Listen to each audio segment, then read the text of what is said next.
अस्सलामुअलैकुम दोस्तों, मैं अपने तमाम दोस्तों को अपने यूट्यूब चैनल में खुशामदीद कहता हूँ।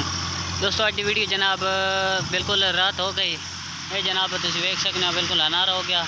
तो अज असी मौजूद हाँ जनाब प्रैस से।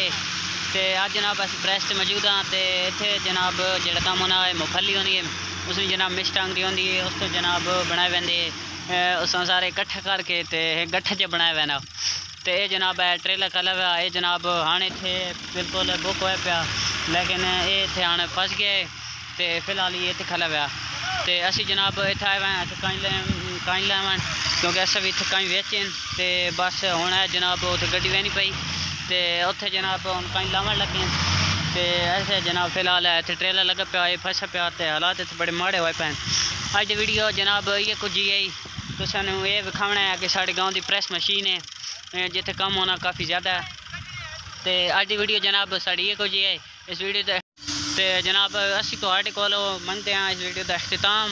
तो इंशाअल्लाह तुसें ये वीडियो पसंद आई होगी। तो तुसें को मंगले हम अख्तिताम। तो अल्लाह हाफिज़।